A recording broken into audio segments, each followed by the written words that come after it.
Good morning, Matt Waldman. How are you this fine day? I feel like a teacher and the first week of September, and the class just asked that in unison, as if I Uh, directed them to. I'm going to throw an apple at you. Welcome, everybody. I'm Bob Harris, football diehard on the X and Blueski, also on the radio, the Football Diehard Show every weeknight, Monday through Friday, 10 p.m. Eastern Time, and more to come on Are you that. the masked adventurer at home, though? I'm the mass adventure at home. Also, find my work at Football Guys. My weekly notebook just came out over the weekend, so get the latest edition of that. Also, Matt Waldman's here, but y'all know that already. Rookie scouting Yeah, portfolio author and watchers of films and whatnot. that's right. The watchers of films. What kind of films we don't know, but but hey, we'll leave German that. art films. We could, yeah, German art films. There we go. Exactly. I mean, that's a lot. My last name is German, isn't it? All right, so I have an excuse. So, Dave Kluge's efforts to Wally Pitt me falling just short, a little short, or either that or I returned. One of the two. Back from the expo. The vote is hotly contested. Had a great time at the expo. Everyone who said hello to me, hello. Great conversations with many of you, and appreciate that you're listening and paying attention. And yes, the film reference. If you're out there listening, you know what that's too, and it has been brought up. So we'll discuss that further going forward. First of all, though, I wanted to say, like, this seems like it's like this needs to get out there first and foremost. Feel or fuck it. The demise of Nick Chubb has been greatly exaggerated. Yeah, I think it's been greatly exaggerated. I think that this is what happens. You know, there's a lot of great beat writers out there, but no matter how great of a beat writer you are, watching practice and then just reporting on it on a deadline without watching film of the practice or like really studying it up close, you're trying to watch 22 different players on the field at the same time. And running game is about that many players at the same time to see how things work sometimes. And with Nick Chubb, his game is built on subtlety and power. So the subtlety of decision making and small, minute changes in footwork, and then the power that comes at the end. And when you're running in practices where it's the equivalent of basically car wash curtains as tackles, posing as tacklers, you're not really going to see what Nick Chubb gives you. And the same thing is true when the level of ferocity of what goes on in the trenches isn't really there. And Nick Chubb is, his type of practice right now is getting used to how his linemen move, where his linemen go, how they set things up within the scope of the type of play that they're running. So just like any veteran who might try to do things that don't work, because Tom Brady trying to squeeze a ball into a lane that may not be viable, but he wants to test it out to see, or Patrick Mahomes nowadays doing that. You don't want to be looking at past statistics for training camp for those guys. And I would say the same thing goes with Chubb. So when you saw him in the actual game, you saw the power, you saw the quick decision making, you saw that he had more than enough burst to do what he needed to do. And with Joe Mixon being in the questionable injury situation that he has, I think you can count on Nick Chubb at least for the next 3 to 4 weeks. I think you're going to have to count on him if you want to count on him. I'm going to say some of the beat writers I pay a little more attention to than others. One that I do pay attention to is John McClain, who I talked to last week. Been covering the NFL for 49 years, the Texans since day one. And he is a pull no punches guy. And so he has not been impressed with Chubb in practice, but I don't know that was his main concern. He basically said he's your de facto starter, so it doesn't really matter. What matters is the offensive line. They've tried 5 different combinations. The quote from McClain to me was, the Texans have no clue if this line is going to be better, worse, or just the same as last year. So that would be the bigger issue for me, and I don't know that I'm going to be digging deep in this offense. As that, I saw Nick Chubb, and he looked perfectly fine. 5 carries, 25 yards. I saw Nico Collins make a great play, and so I'm pretty satisfied, with that. But it is against preseason defenses, so we'll see. We should temper. He's a matchup starter. Right. We should temper our expectations and not get carried away. And nor should we get carried away. And so I kind of feel it for that reason, but kind of fuck it because it's the Texans. But that said, Joe Mixon was like a top, was a running back one as many weeks as not, based on getting some touchdown runs. So yeah, you don't want to be totally dismissive of people. That's my advice. I'm Bob Harris. I proved that message. I proved this message. Jaxson Dart is the guy. First round pick, impressive again. Second week in a row, completed 5 or 6 passes, 62 yards on the first drive. Threw a nice touchdown pass on that one. And it comes after an impressive debut. Russell Wilson is standing in his way. Feel it or fuck it, Matt. Jaxson Dart should be the immediate starter. Oh, fuck that. Fuck that, Bob Harris. Listen, Jaxson Dart did exactly what he did on his scouting report and film review that I have in the RSP, which was mostly through passes that were screen passes, RPOs, and short little shit that was nice in terms of the execution of what he had to do up to throwing the pass and after. He threw one ball that covered more than 20 yards, and he was accurate with it, which was good. His accuracy beyond that range is pretty bad. You saw Russell Wilson throw that ball down the field and attack, and I think that's the difference right now is that Dart, you have to scheme to. If you could combine Dart and Wilson, you would have a legitimate, I feel it, top 5 quarterback type of player in your arsenal. But Wilson's going to be the guy that says, you know what, I can't resist this potential for one-on-one coverage. Let's just change things a little bit, and I'm going deep to Malik Neighbors or Darius Slayton. And he's going to do that way more often than maybe Brian Daboll wants. Jaxson Dart, on the other hand, you ask him to do that, and you're going to have a lot of missed passes. And you need to scheme things up in a way where it's all short shit. So until Dart can show a little more accuracy down the field beyond 25 yards, I think that, he's going to be a little bit more limited. And at some point, they may just put him in there and hope that they can watch him figure that out. But that's after maybe the first 5 to 7 weeks if they can't win a game or two. And then at that point, too, maybe it's just because at that point they just realize that they got to start from scratch, I always feel like, in these circumstances when a rookie quarterback comes in it's at the tail end of a head coaching arc or not, right?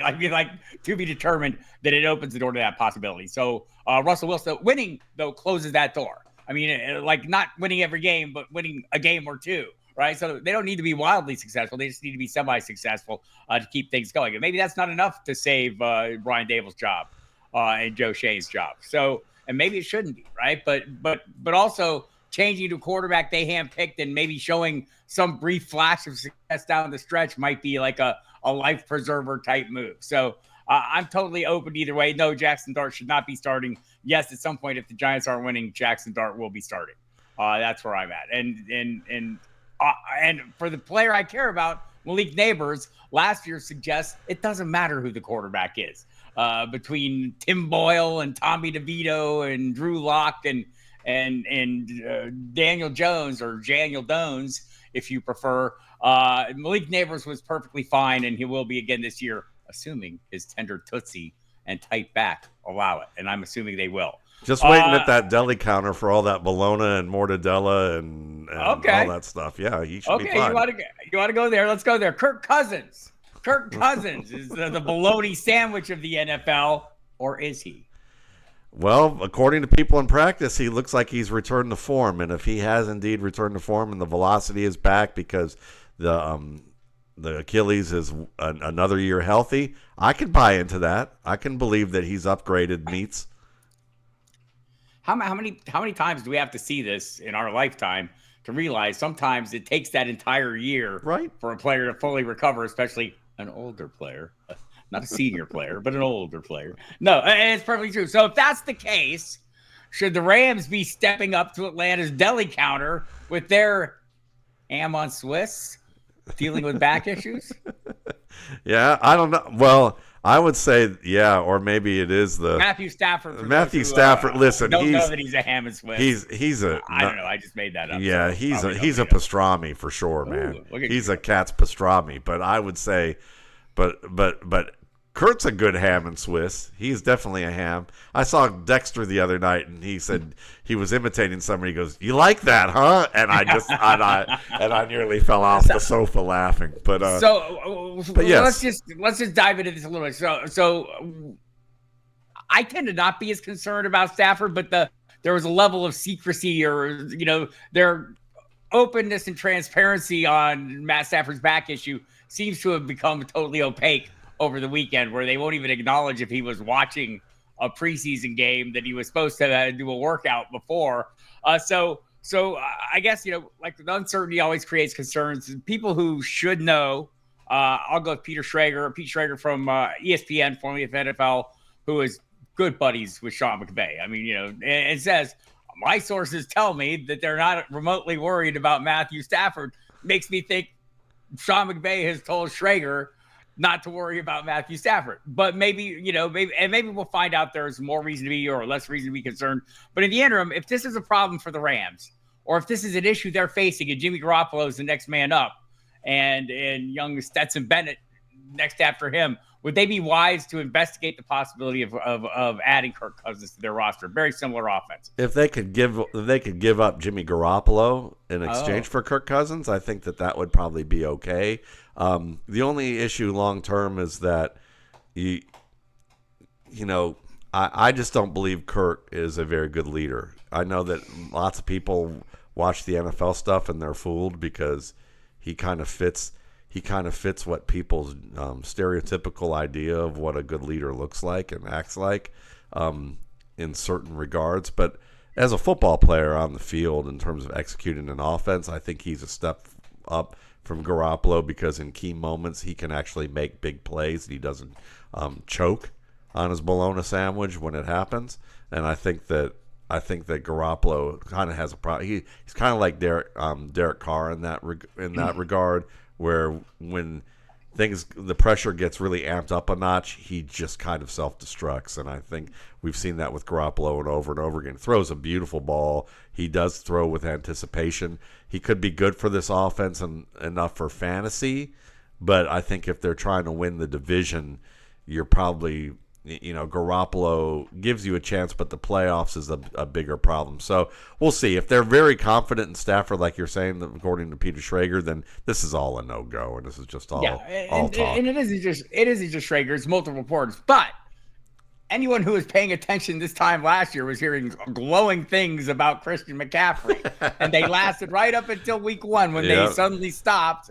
And he was listed. Remember how that accelerated, right? Yes. He went from being, no worries to, he's questionable on Friday before the Monday night game. And then next thing you know, he plays 4 games all year. So and Joe Mixon this year, and Joe Mixon this year, right? So that's the thing about uncertainty. It creates a vacuum, and our minds suck up all the worst possible outcomes into that vacuum. And so if we're doing that a little bit, I'm hoping to garner a little bit of value on players. I got Puka Nacua with the 14th pick overall in a draft this week, and I'll take that. And I still am drafting Vontae Adams with reckless abandon. I look back at the numbers he had with Jimmy Garoppolo. He does not like Jimmy Garoppolo, yet there were games he was targeted. One game he was targeted 20 times. It wasn't like he's being overlooked. So, and I think Sean McVay can cobble something together. So I'm going to keep doing that. And Kyron Williams, Me too.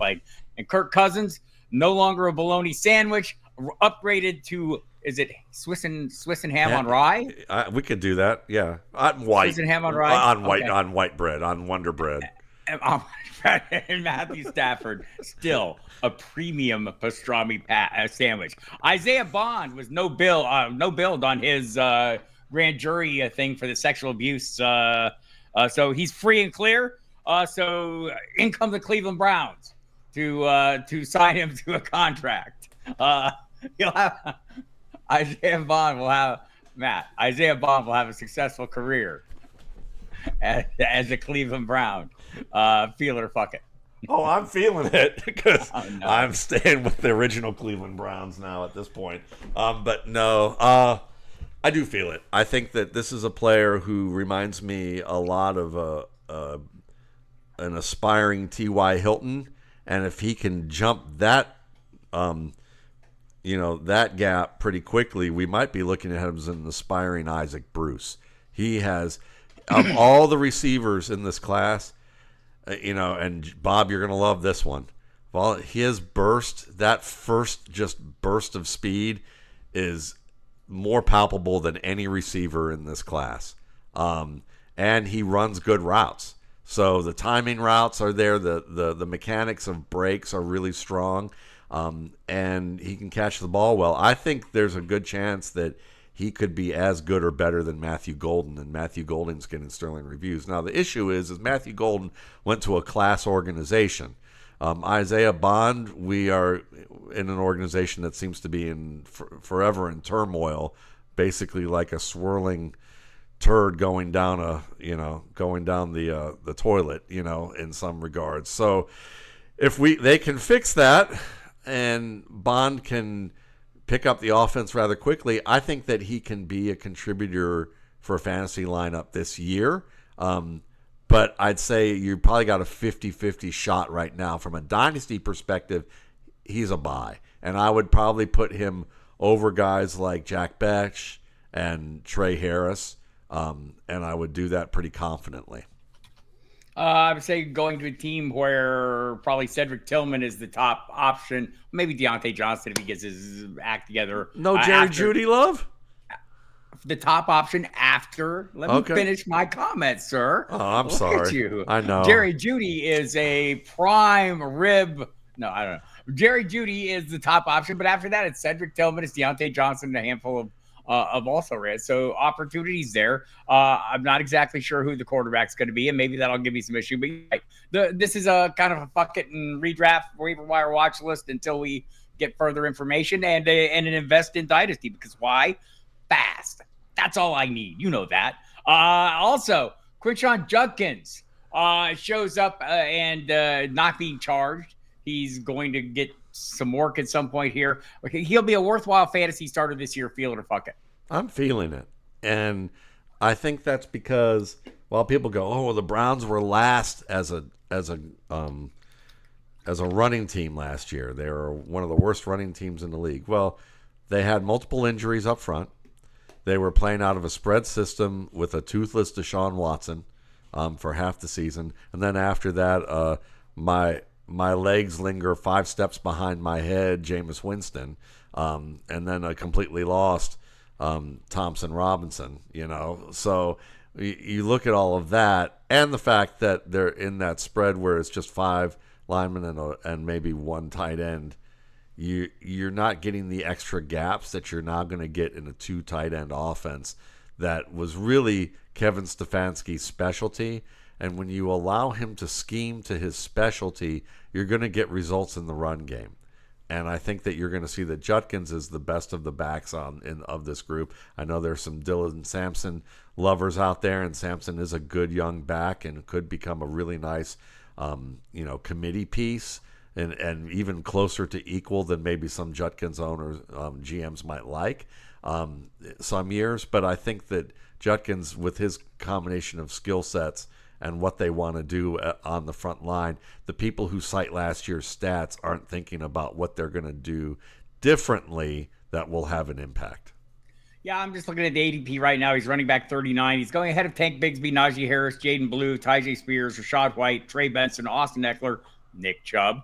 And you try and think about at this price, and he's going we're getting close to the double-digit rounds, 8 or 9 here, where he's going. I want to say around when he's going at 116. So yeah, so he's going at like around close to round 10, round 9 or 10, depending on your league. If you think you might get a starting running back at that price for some portion of the season, I think that's fair. I'm drafting Tank Bigsby for the same reason at that price, because I think I might get a starting running back for some portion of the year. Yeah. Everyone else I'm drafting, and Nick Chubb might be in that same boat. Everyone else I'm drafting at that point, Bashal Tootin later. I might rather have Bashal Tootin if I'm taking a gamble, but it might depend on my roster construction. But that's what you're getting with Quinshon Judkins, and I kind of feel him for that. You're kind of gambling with everybody at that point. Yeah. And the fact that Cleveland invested a second-round draft pick in him and the competition, we'll see what Dylan Sampson is. I don't really know yet, Matt, but we know what Jerome Ford is. So I think taking a shot, and both those guys are going way later. So if you prefer those shots, they're available to you. But I'm kind of with you here. I feel that Quinshon Judkins might be more worthwhile than people expect. But Harold Fannin, I'm not so sure. there is some wish casting taking effect. I'm buying it, Matt. Feel it or fuck it. Hey, Fannin, a viable play. I'm feeling it. At the 20th round, I'm feeling it because if it's fuck it, you really didn't fuck up too much. Because, I mean, right. They are using him as a weapon more than they are using him as just a tight end. So, Ben Sinnott was a good example of a player that I liked a lot out of the RSP, who's very locked into a role, and that role is behind Zach Ertz. Because if they even use two tight ends, they're going to use John Bates, who's a really good blocker and a competent receiver in the short game and up the seam. And so Sinnott's just waiting out Zach Ertz. That's the only opportunity that he's going to get is if there's an Ertz injury or a retirement. With Fannin, it's looking like, this fits the offense, what they really want to do in a base offense. He is a good wideout. So while, we still have Deontay Johnston on the roster. Jamari Thrash is getting some camp love for him possibly being the third receiver in this group. He's going to be the third wide receiver, but the third receiver might wind up, third or fourth receiver might wind up being Fannin. Right. Because it just depends on where we're going. So Fannin, to me, if you're going to say he's viable fantasy player, we're going to say fuck it. Is he a fantasy starter? Viable fantasy starter, fuck it. Is he a viable roster stash or waiver wire ad who can be a bye-week value to you and eventually become a starter this year because of injuries or inept play and he's shining and they decide to keep moving him around and making him their de facto slot? I'm feeling that possibility more and more. Yeah, Fannin is going, he's not being drafted in most leagues. He's the 294th pick overall is tight end 35. He's going after Tyler Higbee. Cole Kmet would like you to know he still exists, though. And he waved his hand last night and gave that message. But yeah, so I agree with you. These are all take your shots. I love free square plays. And if you have a feeling for one, I'd prefer mine to be a better offenses or offenses that I expect to be better. Sure. But yeah, I'm looking for opportunities, avenues to a young quarterback is a good tight end's tight end's best friend, right? But I'll say this: with guys like Jatavian Sanders going as tight end 30, Theo Johnson going as tight end 31, I'm going to have way more shares, and I do have way more shares of those guys than I have. I'm feeling them more. I'm not fucking you, Harold Fannin, but I'm feeling them other guys a little bit more. And on the rookie end, Mason Taylor. A little good positive game this week. I don't need a lot to hang my hat on a guy whose only competition for targets is Garrett Wilson, it seems. Yeah. I know I'm overstating the case, but yeah, he might beat Garrett Wilson at this stage, right? There's a lot of tight end fish in the sea. The Eagles, there's a lot of Eagles in the air. Their offense will make either Jahan Dotson and or John Metchie, who they traded for yesterday, fantasy worthy this year. Nah, fuck it. Fuck that. Yeah, if you got AJ Brown reading books on the sideline from last year, and when your four weapons, you have four great weapons in Barkley, Brown, Smith, and Goddard, and that's not changing. They're not opening this offense up to a degree where you're going to be featuring any of those guys behind them, unless there's just massive injury. Just stay away. Yeah, I was talking to JJ Zaccheaus last week at the Fantasy Football Expo, and he started selling me on the notion that there's going to be some positive regression in the pass attempts for Jalen Hurts. And yes, there will, because there almost has to be. It was 140 fewer. I should bring the numbers up. It was well over 100 fewer pass attempts than the year before. And so when you have only, those premium weapons, sharing a already diminished pool, I'm not dipping deeper into the pool. I'm just not. So better years for the good guys. Yeah. Right. I'm gonna fuck them. One guy I don't want to fuck. Well, Tory Horton is getting tons of first team reps since the preseason opener. Does that make him the team starter in Seattle, the rookie wide receiver? Fuck no. It means that first team reps often mean that the team is, and you're getting them consistently, often means that they see you as a player who, two things, he could become the starter, and I think that we might even say it's possible that he's going to be ahead of Marcus Valdez-Scantling, And so, yes, technically, maybe that's the case. If you're going to say 3 receiver sets, there's a chance that could happen. But more likely, they are preparing him for a role where he's going to be a contributor off the bench who gets a lot of reps on the field.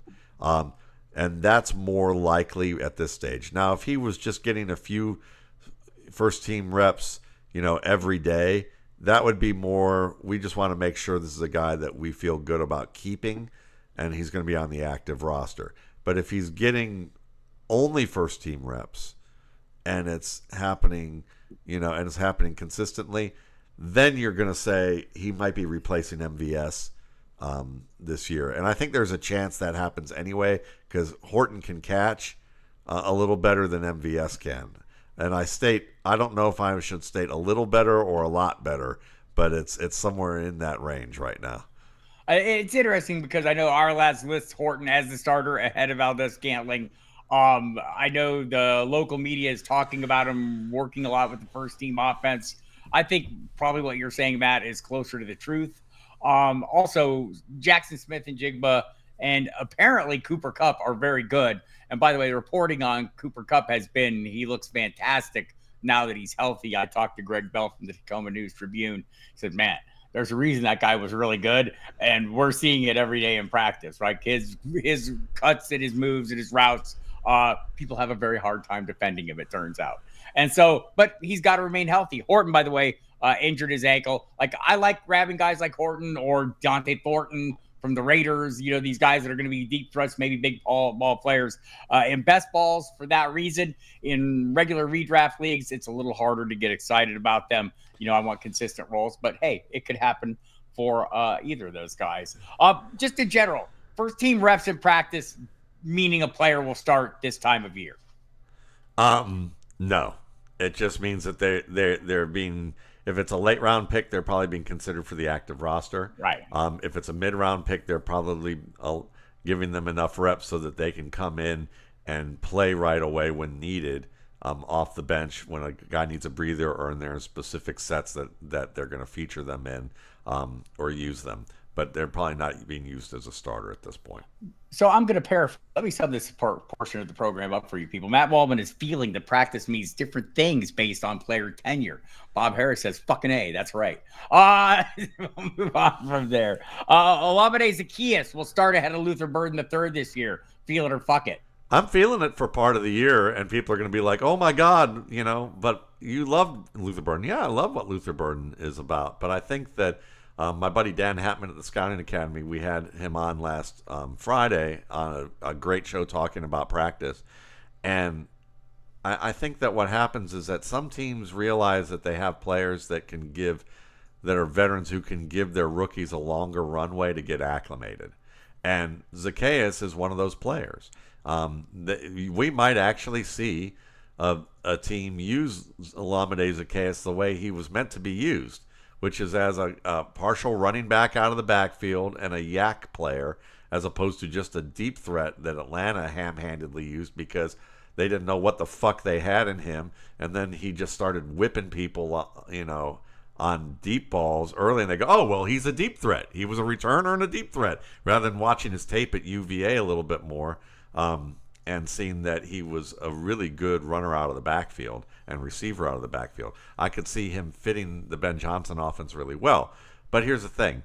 Because you have an assignment-sound veteran who can do a number of things well, and then you have a young player who has more ability, more athletic ability, and a higher talent threshold in Luther Burden, they're probably giving it an opportunity to let Zaccheaus push Burden in the sense of like, Burden's like, I got to earn my time here. Like, no block, no rock. That's the statement they're making right now in Chicago from Ben Johnson's offense. And you saw Burden being a very attentive blocker in the second preseason game and having a good day overall. But I think that it's very possible that Ben Johnson might further motivate Luther Burden and make sure that this kid's really working at his craft by starting Zaccheaus early on and then letting Burden filter his way in.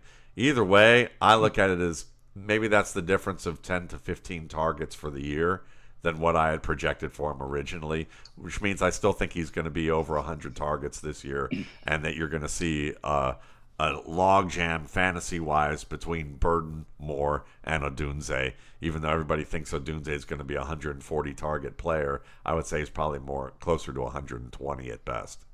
I've been drafting that way. It better happen, Matt Waldman. No, I'm scared now. I agree with that. The blocking is going to matter. It seems like it's mattering for Troy Franklin. We saw him this week make a great block on an Evan Ingram catch, and he was rewarded with more catches. But that's been something the coaching staff has talked about all summer long, is his willingness to block. They're working him above the Z and in the slot. He's getting more opportunities. Feeler, fuck it. Troy Franklin's going to be a thing this year. I'm starting to feel it. He's moving up my rankings. The thing is that we know Cortland Sutton's the number one. Evan Ingram is the number two, and that means that it's between Franklin, Bryant, and Vele is probably the number three. If you are discounting the running back room, which might end up being really the third option, and then these guys are really more number four. So it's kind of iffy. But here's the thing: do you really count on Evan Ingram being a 12 to 14 game starter? Yes. You do? Wait, really? I kind of am too, but I had him at 8 games originally this summer, and I kind of think that Ingram's one of those guys that you could viably look at and go, yeah, he gets hurt, and now they really need to lean on a guy like Franklin. But Franklin to me was one of the better receivers in the last year's class, but the best way I can put it without giving anything up is that his consistency was an issue from day to day, and it was something that they felt was addressable, but they needed to kind of wait and see last year. And I think that he's figured out how to acclimate to what he needed to acclimate to so that he can let his talents really shine. And I think we're starting to see that. So look at him as like a young Chris Chambers type of player or Lee Evans type of player who could be big plays for you, but give you a little bit more as a route runner possibly. That makes sense, and I'll buy that as well. And I still think Marvin Mims looks like he's building on his role. There's some assets there, but as a Bo Nix investor, I'm looking for cheap organic stacks, and there's some cheap pieces in this offense that I can add at the tail end of rosters, sure, to satisfy that need. Breece Hall. A dynasty buy low, field or fuck it. Fuck yeah. Like after you feel strongly about it. Yes, because after him revealing this summer that he was playing with a knee injury last year, that didn't require surgery, but it needed some time to heal, and it was affecting him. I think that the Jets are about to make another in a long list of colossal mistakes and sell this guy to another team at midseason. And I think it's going to be an awful mistake because Braylon Allen is nice. You know, he's not a 40-degree day that nobody gets excited about, but maybe he's more like a 55-degree day where you think it's going to be warm and then there's that little bit of a chill that gets you and you go, you know, I could have had a cool 70. I could have a nice 70, 75-degree day with Breece Hall every day. You know, I'd be in Hawaii right now. And I think that that's what Hall offers as a receiver, as a runner. He's a better creator. He's someone who has power, the quickness, the cutting ability, the deep speed. We just seen him banged up, you know, too early. He was coming back early from an ACL 2 years ago on a team that they desperately wanted him to be available for Aaron Rodgers, and that didn't quite work out. And then last year, you know, playing through injury because this was a shot with Rodgers as well. I think that the Jets are going to move on, and we're going to see Breece Hall thrive somewhere else. I would take that chance now at this point. We'll see. We'll see about that. I am torn on this one. I don't like him at cost and redraft. But I do think in Dynasty, yes, you're looking for values and there's value here because people perceive him to be maybe slowing down a little bit. And again, I mentioned in a previous show, there's a lot of sites out there that'll break down the analytics of his, you know, yards per carry, his speed per carry, all those things, and had a downtick. But if he wasn't healthy, that would explain a lot. And we've seen many players require that full year. I mentioned it earlier in the show. I'll mention it again now. I'll mention it in future shows. We got to get our head around the fact that, you know, like, yes, they are superhumans. They are working on their recovery year round, and sometimes recoveries just take longer than we think. And so that's a fair representation. So yes, dynasty wise, I'm interested in that. Dynasty wise, Trey Lance might be waiting at the bottom of some of my rosters in Dynasty. Will he get a chance to start in the NFL again at some point in the future? Feel it or fuck it. I'm starting to feel it because I think that, you're watching his preseason performances and you're seeing a reasonably sharp player with that in mind. And there's no pressure to have him be the starter at this point. I think everybody's kind of forgot, kind of looking at him as can he make a roster? I think he'll make the roster with the Chargers. I think the fact that he has a former quarterback as a coach and a very good quarterback as a starter, he's going to get a chance to really watch and learn for the first time on a team that isn't an absolute clown show. Because when you look at, I'll just bring this up now. You look at Dallas, and they're everything that's wrong with the NFL, if you ask me, is because if their franchise value is the best in the league, but they're a shit team, that tells you that the NFL really doesn't have any competition, and that somehow their finances are based more on image than reality, and because really most of their money comes from TV contracts and licensing. Yes. That's the reality of the world, is that perception's reality. It's kind of like Jake Paul, and the whole, Jake Paul somehow being this, being what he is. I watched that fight. Mike Tyson could have knocked his ass out and literally pulled his punches. Okay. I think we can say that Jake Paul is not a world-class boxer. Yes. So, but the image of what's going on is what's more important these days. It's for entertainment value. And I think that the Dallas Cowboys are an entertaining franchise, but to be the most valued franchise has nothing to do with ability in recent years, and they're banking on equity. Maybe they live longer. Do they live longer in Texas? and Bob, because it must be the equity from the 70s, 80s, and 90s. I believe it's based on the level of self-loathing of your fans is how the values are determined, because nobody hates the Cowboys more than Cowboys fans. So I don't know how this all works. I'm pretty sure that's it. All right, Matt, that's it for this week's episode of Feel It or Fuck It. We'll come back next week. We'll have some things more tightly defined. We'll have some of the mysteries, and there's a lot of mysteries. Justin Jefferson's hamstring, in addition to Stafford's back. A.J. Brown's got a hamstring issue now. We'll find out maybe more about Joe Mixon and some of these other things. Seems like Kenneth Walker's foot's coming back into line, though, so did the poop wipe sponsor and the toxic dump kill the Loch Ness Monster in Lake Erie? It's possible that happened. Okay. Come on, it's Dude's Wipe. If we want sponsorship, Matt, we need to say it right. I don't want any sponsorship. That's why we're doing this show. All right, everybody. Yes. Rookie scouting portfolio. Available to you, mattwaldman.com. I'm at Football Guys. Matt's Fantasy at Football Notebook, Guys. You can hear seat. me at the radio. Dudeswipe.com is where you can go and leave them a note. Tell them we love them. I just stick with Matt. Poop bags. All right. Love you. Bye. Love you. Bye.